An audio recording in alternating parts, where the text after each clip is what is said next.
জয় Hind. Negative marking থকা পৰীক্ষা আমি কেনেকৈ দিব লাগে তাকে এই ভিডিঅ'টোত ডিছকাছ কৰিম। ভিডিঅ'টো শেষলৈকে চাব, নিশ্চয় আপোনাৰ বহুখিনি কামত আহিব। চাওক, পোনপ্ৰথম কথা হ'ল প্ৰশ্নবোৰ খুব ভালকৈ পঢ়িব লাগে। 1 নম্বৰ কথা আপোনালোকে গম পালে যে নেগেটিভ মাৰ্কিং হ'ব। তাৰ কাৰণে কি হ'ব, ইন জেনেৰেলি কেণ্ডিডেটছৰ মনত কি হয়, এংজাইটি হয়, খুব বেছিকৈ টেনশ্যন থাকে, উদ্বেগ হয়। গতিকে তেনেকুৱা ক্ষেত্ৰত কি হয়, সাধাৰণতে প্ৰশ্নবোৰো আমি ভালকৈ নাচাওঁ, যাৰ কাৰণে চিলি মিষ্টেক হৈ যায়, মানে হ'ব নলগীয়া ভুলটোও আমাৰ মানে কি হয়, হৈ যায়। গতিকে খুব ভালকৈ পঢ়াটো খুবেই দৰকাৰী হয়। যিকোনো প্ৰশ্নত সাধাৰণতে কি দিয়া থাকে, কোনটো শুদ্ধ হয় বা কোনটো শুদ্ধ নহয়।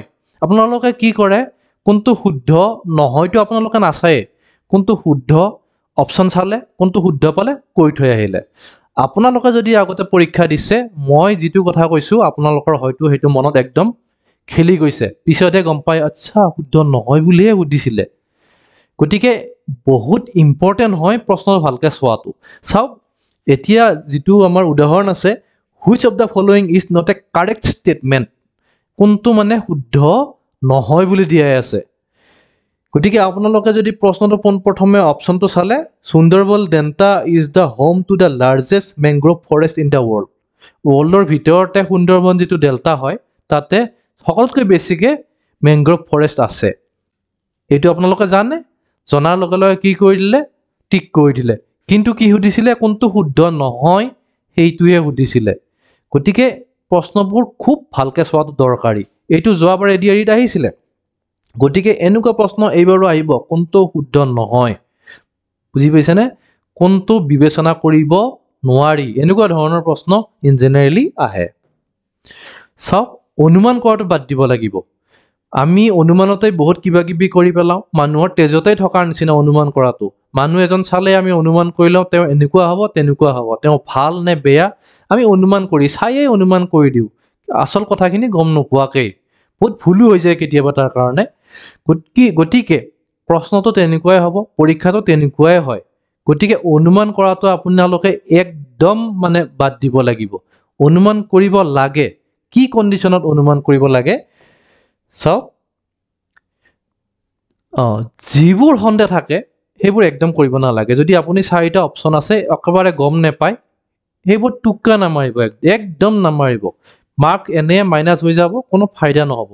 কিন্তু যদি আপোনালোকে ভালকৈ প্ৰশ্ন চাই, যদি অকণমান পঢ়িছে আপোনালোকে, কি হয় বহুত প্ৰশ্নত কি হয়, মানে অকণমানৰ কাৰণে ডিফাৰেণ্ট হৈ থাকে, মানে 70-80% মানে এইটো হয় যেন লাগিছে, কিছুমানত 80-90% আপোনালোক কনফিডেণ্ট হ'ব।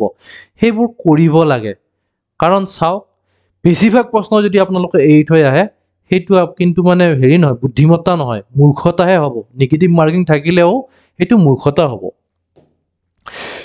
শেষ মুহূৰ্তত উত্তৰ কৰিব নালাগে।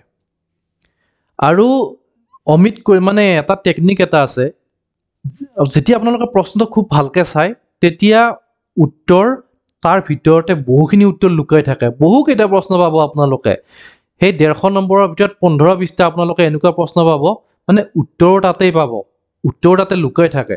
গতিকে অপশ্যনবোৰ চাওক, চাই কিনে পাব, মানে অপশ্যনবোৰ বাদ দিব ধৰিব আপোনালোকে। এটা অপশ্যনটো অট'মেটিক বাদ দিবই পাৰি, মানে এনেকুৱা অপশ্যন দিয়ে।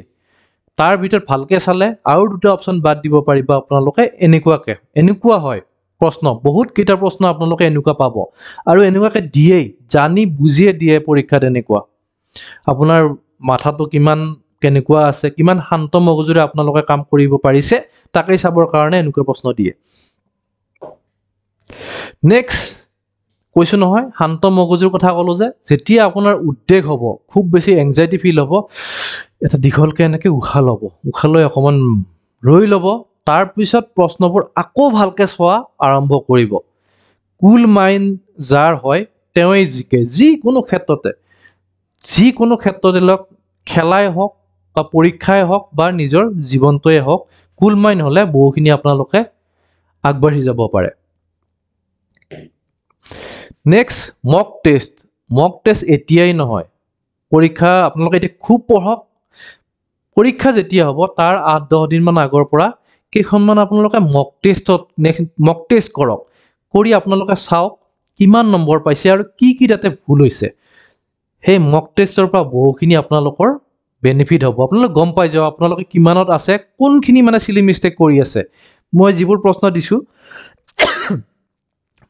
প্ৰশ্ন দিছোঁ তাৰ মাজৰ পৰাই আপোনালোকে গম মানে যিখিনি কথা কৈছোঁ সেইখিনি কথাই আপোনালোকৰ ক্ষেত্ৰতো খাটি যাব বহু কেইটা চিলি মিষ্টেক আপোনালোকৰ হ'ব আৰু সেইখিনি গুচোৱাত বহুখিনি ফাইদা হ'ব মক টেষ্টটো দিলে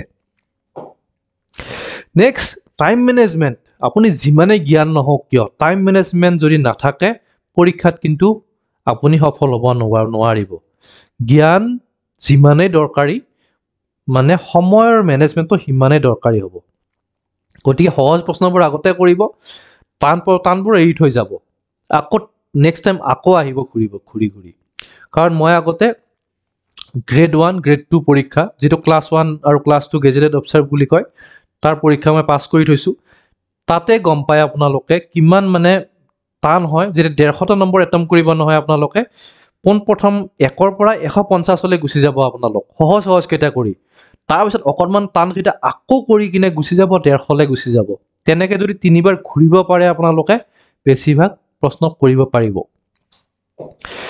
নেক্সট প্ৰিপাৰেশ্যন মই সিদিনাখনেও কৈছোঁ ইমানখিনি নপঢ়িব এটা ছাবজেক্টকৈ ইমান নপঢ়িব ইমান কেইটা ছাবজেক্ট ইমানকৈ পঢ়িলেও হ'ব নিশ্চয় বুজি পাইছে গতিকে অধ্যয়নেই মেইন চাবিকাঠি মোৰ চেনেলৰ লগত কানেক্টেড থাকিব আপোনালোকে যদি ছাবস্ক্ৰাইব কৰা নাই কৰি ল'ব মই আপোনালোকৰ প্ৰিপাৰেশ্যনৰ কাৰণে ভিডিঅ' আগতেও বনাইছিলোঁ এতিয়াও বনাম আৰু আপোনালোকক পাৰ্যমানে সহায় কৰিম থেংক ইউ